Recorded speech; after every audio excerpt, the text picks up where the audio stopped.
It's time for the Rick Smith Show. Now, here is the voice of the working class, Rick Smith. And welcome, brothers, sisters, working class heroes. This is the Rick Smith Show. Thanks so much for being here today on the big program. Lots to get to, lots to talk about. Boy, I got to tell you, I thought all of the crazy right-wing lunatics, all of the anti-Bud Lights, all of the anti-Colin Kaepernick, I thought they had all left watching NFL games, but this Taylor Swift thing, wow, the anger, the vitriol, the oh, the panties all up in a bunch. And why? Because a woman's watching football and rooting for her potential future husband. This person has some clout. People follow her. People go to her concerts. People like her music. I've been to a Taylor Swift concert. It's an experience. But look, I've been to a lot of concerts. It's remarkable watching all of the right-wing echo chamber collectively lose its mind. And you know, all of them, you know, from the far extreme ones to the F channel, you know, out there blathering on about this woman. And I was looking at some of the tweets where, I don't want my daughters to be like Taylor Swift. I want them to be like Lauren Boebert. I think that was my favorite. I'm going, really? You want them to be like Lauren Boebert, a high school dropout? All of the insanity that circles her down the drain. That's the ideal of a conservative woman. And I go back to, I thought they left. I thought the whole kneeling thing was a bridge too far. I thought the whole Black national anthem was too far. I thought they were done. I thought they had given up. So I don't know why they're still watching. This is the part that gets me. Do they watch just because they want to get outraged? Do they watch just because they need something to fuel their inner fire? I don't know. But it's amazing, considering the fact that we've got real problems in this country. That isn't one of them. I don't like the Kansas City Chiefs, but now I'm in this position where, to be honest, I don't really care for either team that's playing in the Super Bowl, the 49ers or the Chiefs. Personally, I wanted the Lions to win. I was rooting for the underdog because that's who I am. I root for the underdog. I certainly didn't want the Ravens growing up in Cleveland. Sorry, Baltimore. Never going to be a Ravens fan. But here's the thing. I now kind of want the Chiefs to win. So maybe their heads will literally explode and we can be done with this insanity at some point, because this is craziness. And understand, this is about keeping a certain segment of the population all bunched up, all angry, all lathered up, all one more thing to be pitting us and dividing us over. And so we don't solve real problems, because understand, we've got problems. We've got an infrastructure that is being built, but not, I would argue we need more. We've got manufacturing to reshore. I think Biden's doing a great job doing that. I'd like to see more. We've got an education system that could use some help. You know, we could most certainly undo some of the horrible damage that's been done over the last several years in the way of vouchers and all of the silver bullet schemes that they come up with and try mostly on poor kids. Isn't it amazing how all of these education schemes, these silver bullet plans, they work out and they try on poor kids? You don't see this in the good zip codes. Hey, let's see how we can defund your education system and try this newfangled thing. You never see that, do you? No, when something's wrong in a very wealthier neighborhood, where they go, maybe we need to pay teachers more. Maybe we need better materials. Maybe we need better infrastructure. Maybe we can invest more, not destroy more. And this is where my mind keeps coming back to. These things are planned. I happened to watch a weird woman just blathering on the the OAN channel, and she was just, the NFL is indoctrination, and they take children and they play them in these sports and they indoctrinate them in their schools, and so that when their dreams are broken, then they follow these adult athletes. And I'm going, yeah, all of us played sports as kids. I'm a big supporter of sports as children. Big supporter of learning teamwork. I'm a big supporter of learning to be a good sport, of going out and doing your best, and sometimes it not being enough, so that you go back and you work harder. There's a lot of good lessons to be learned from sport, when done without craziness at the top. Now, I've had some coaches, the kind who, they want you sliding into second base with your foot up, so you hit somebody in the where. That's not sportsmanship. Oddly enough, he voted for Republicans. And you find that people who see the value in things like sports see that there are positives that come out of it. The idea of teamwork, the idea of sportsmanship, the idea of doing your best and giving your all, and sometimes it not always being enough, and the idea that you got to work harder sometimes.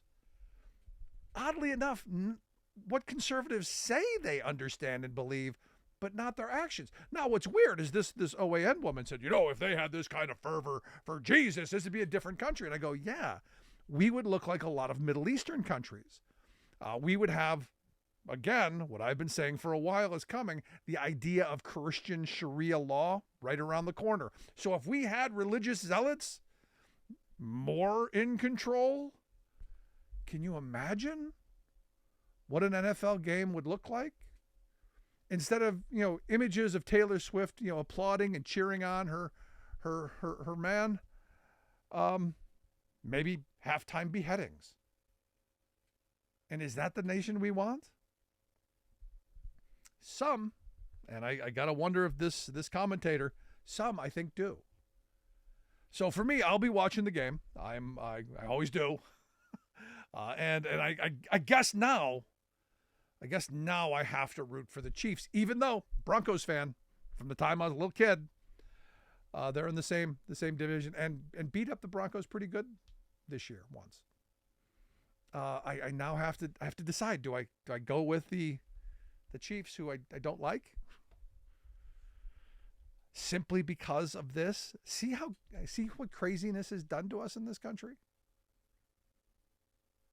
Personally, it will be about the party we're going to have around the Super Bowl, the friends and the family who will come and watch the game. My wife will comment on every commercial, and the food that will come in, and the camaraderie of the day, the community that comes out of it, at least for me, because that's the right message here. Not the one that says, well, it's a psyop. It's a conspiracy. That's crazy. I want to hear your thoughts. Who will you be rooting for? And are you paying attention to this whole irrational outburst? I know they need something to be angry about. Email me, rick@thericksmithshow.com. Quick break, right back after this. Stick around.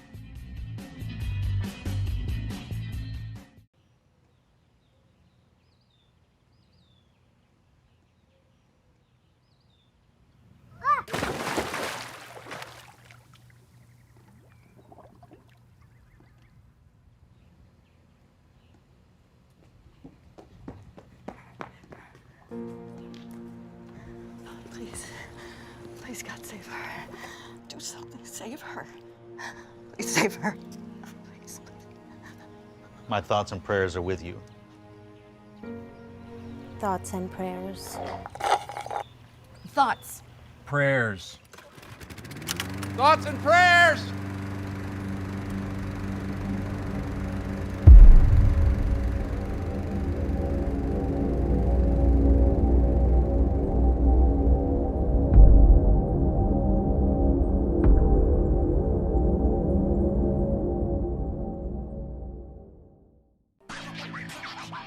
So yesterday on the program, we talked a little bit about this Washington Post story that got a interestingly enough, this got a lot of email traffic. People going, this is what our media does. It's all about the horse race. It's not about the issue. It's about creating more of that division, depending on which hat you're wearing in this race. And, look, $150 million sounds like a lot of money, but going to 18 states, you start doing the math and start dividing that up, it's not an awful lot. And I seriously doubt, as I said yesterday on the program, that this small amount of grant money, this small amount of research dollars going into places like Florida or Utah or Wyoming are going to change any voters. But what it's going to do is it's going to help us reshore manufacturing and compete with China. And nobody's talking about that. Which is why, we are. That's why I've asked our good friend Scott Paul to come back and share some thoughts. Scott is the president of the Alliance for American Manufacturing, AmericanManufacturing.org, the website. Scott, thanks for taking time for us. Hey, Rick, great to be with you. So, did you see this article that I'm talking about by Eva Dowd? That really, it's. I know it's election year. I know it's campaign season. I know we need to gin up some kind of tug and push and pull and some kind of horse race. But this was kind of ridiculous.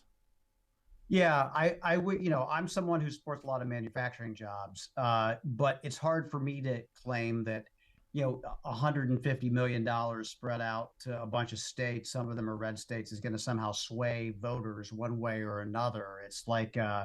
Most people will have forgotten about this if they ever heard of it within the next 48 hours. If they ever heard of it.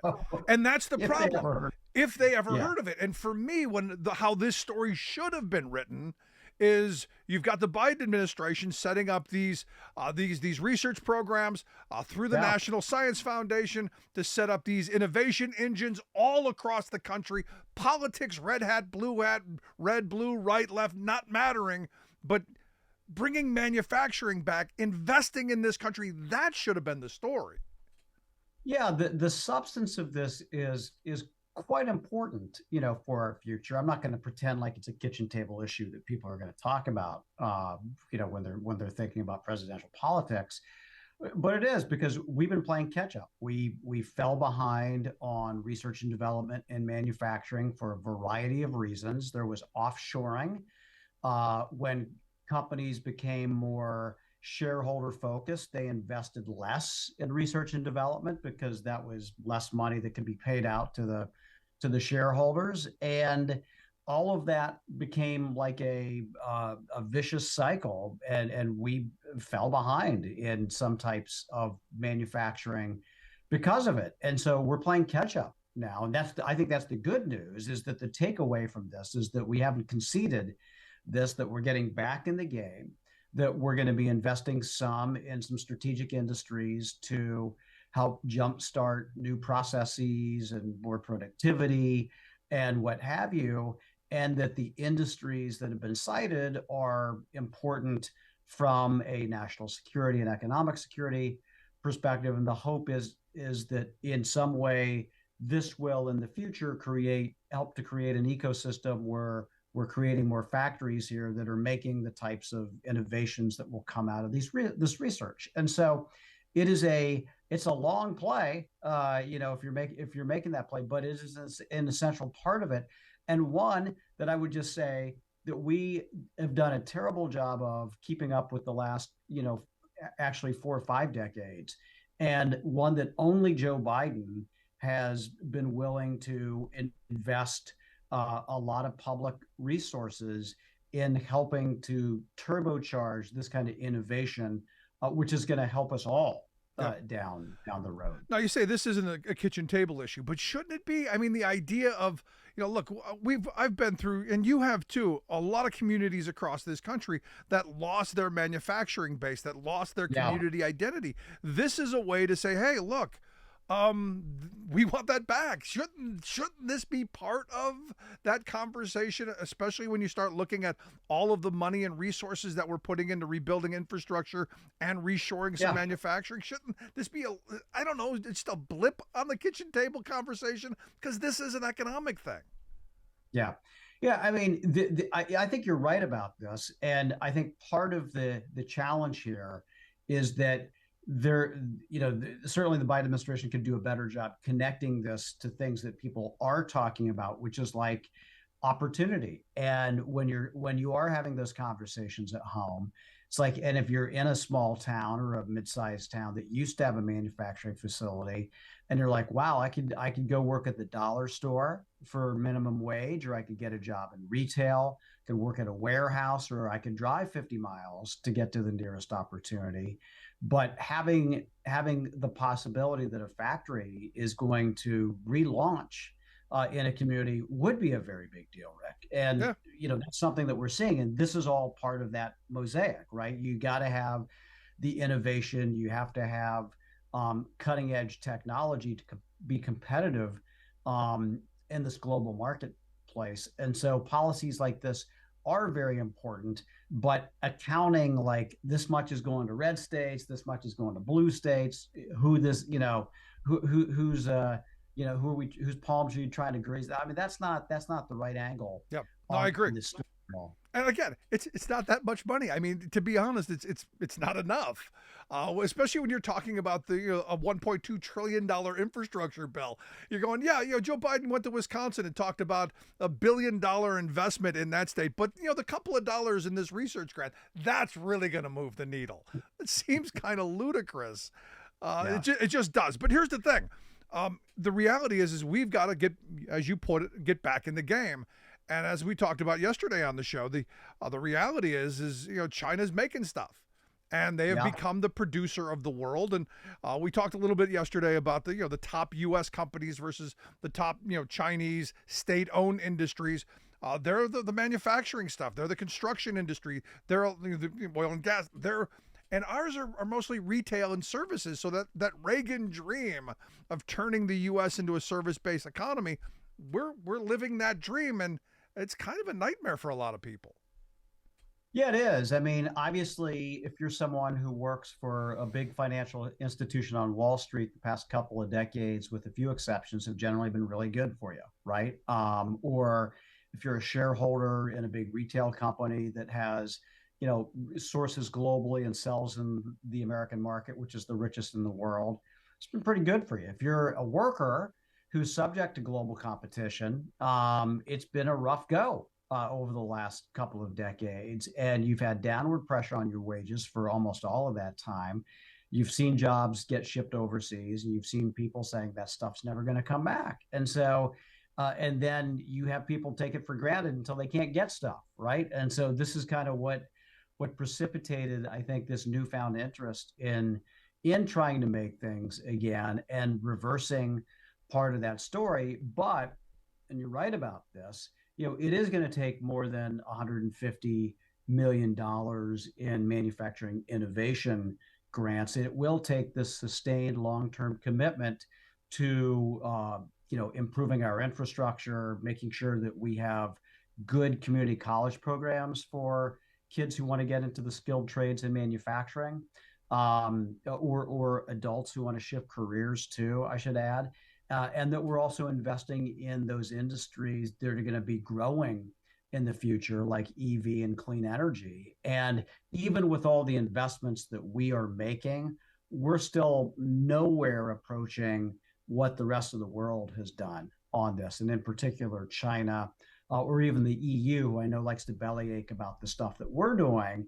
But, we're playing catch up. And it's important that we play catch up so that those kitchen table conversations are converted from, I have so much debt, I can only get a job at the dollar store, I can't move out of the house, to I'm making something great here, I'm going to buy a home, and I'm going to live the American dream. We need more of those success stories. No, I'm right there with you.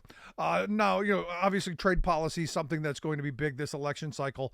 You've got Donald Trump who put tariffs on China. Joe Biden, to his credit, has maintained those and actually coming out with a policy to add to that to help us reshore manufacturing. But I'm watching all of these attacks on the U.S. Trade Representative, Catherine Tai. I'm watching all of the attacks, coming out on tariffs in general. Still, there's that vein of economists and corporatists who are, no, it's going to be bad. And even Donald Trump has come out and said if he's reelected, a 60% tariff potentially. Thoughts on where we are with all of this? Yeah, well, first of all, just going to the Trump proposal that was reported in the Washington Post, that apparently privately they've discussed having a 60% tariff on all Chinese products.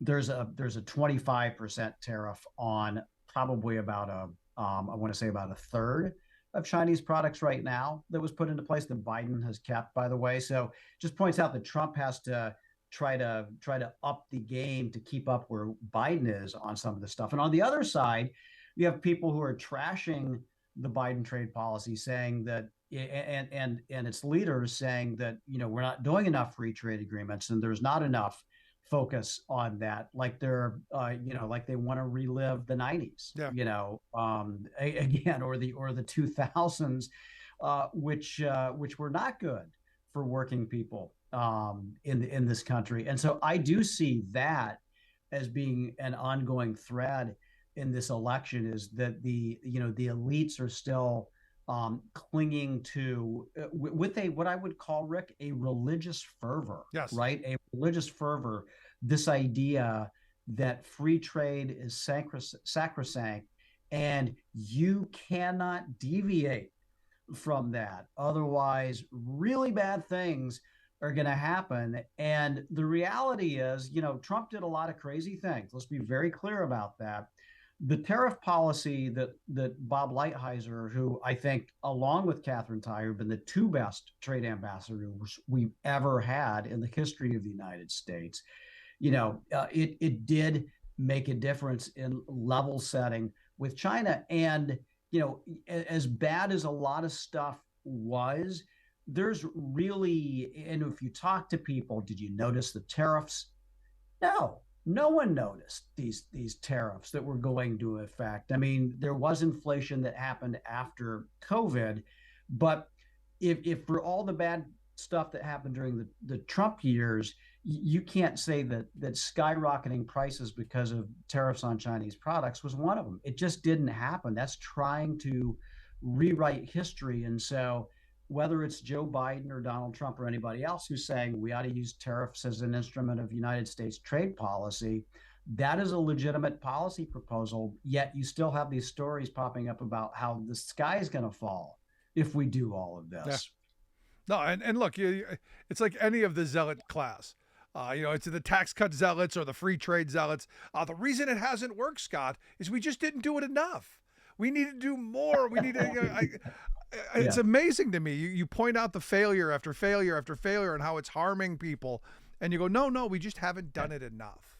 Yeah. Rick, I'm going to go off here now because what you said is exactly true. And even though we have stock markets at record levels, wages are up, inflation is down, unemployment is down among a lot of different demographics, things are actually pretty good. Right? Yet you have, global business lobbies saying regulation and taxes are out of control. Unless we cut corporate taxes and stifle regulations, we're going to be going out of business. They're making record money right now. And that's the thing that gets me, is that somehow they're trying to create this problem that doesn't exist. I mean, things are pretty good for them when you look at the bottom line right now, but they want the freedom to outsource jobs. They want the freedom to pay workers as little as possible. And they don't want any sort of regulatory responsibility. They want to go all in for shareholders. And look, shareholders seem to be doing just fine right now. S&P 500, like, I think is at a record level or whatever. So it's not like there's a disconnect from the real economy and Wall Street. There seems to be actually good synchronization right now because there's been some attention paid to the needs of working people in this country through trade policy and through more rights for workers and through these investments that are going to have real returns for workers who don't have a four-year college degree, people who build things and people who make things, Rick. No, we most certainly need stronger labor protections. There's a lot more that needs to be done to swing this pendulum back because, as you pointed out, for 40 plus years, we've been going down this path that has enriched the very wealthy. Look, I say free trade and the tax cut zealotry, that stuff has worked exactly as it was supposed to. It's made the wealthier wealthy, and the wealthy wealthier, and the working poor and the working class a lot poorer. It's time for that pendulum to swing somewhere back to the middle. Look, I don't want it to swing all the way back to the other side, but as you've said, you've got to have some synchronization where everyone does better. What was that old quote? Everyone does better when everyone does better. That kind of thing. Yeah, you're spot on. And trade policy is an element of that. And so I have a feeling we're going to be talking a lot about the backlash to things that Joe Biden is doing or things that Donald Trump is saying. And the problem, again, for Trump is going to be that Biden's been pretty good on worker-centered trade policy. And so Trump's going to have to try to leap over that fence. And there's not necessarily a need to. I mean, it's trade policy has been revolutionized. There's not there. You can't pretend like it hasn't been. No, Biden. That's what. Yeah. This administration it's been a sea change. But I real quick, before I let you go, the 60% trade tariff. That sounds like a lot. Would that be a number that you would be okay with? Would that trigger a trade war? What do you think that? Because it seems like something that the right would lose their mind over, but it's something that Trump is privately thrown out there. What do you think that would bring? Yeah, I call that a bargaining position, right? Because he's trying to stake a claim out there. But the reality is, and we saw this even with the 25% tariff, but it didn't even happen in full until the COVID crisis and all the supply chain stuff happened. And you saw firms adjust. And what they did is they negotiated better terms with their suppliers in China, or they moved their production either to the United States or to Mexico or to some other Asian country. They absorbed some of the costs themselves, but you saw them make do. And so the idea, I think that you'd just see more of this, more of the trade deficit coming out of China, probably going to some other countries. We'd get a little bit of that. I think from a consumer effect perspective, you'd see very little of that. You might see some of these shopping apps that are based in China go out of business, but that's not necessarily a bad thing. That is not a bad thing. I'm hoping that happens at some point very soon. But Scott, as always, I appreciate the time. Good stuff. You bet, Rick. Great to be with you. Thank you. Our good friend Scott Paul, president of the Alliance for American Manufacturing, AmericanManufacturing.org, their website. You certainly want to check that out for our Free Speech TV audience. Thanks so much for tuning in. We'll see you back here next time for our radio folks. Quick break. Right back.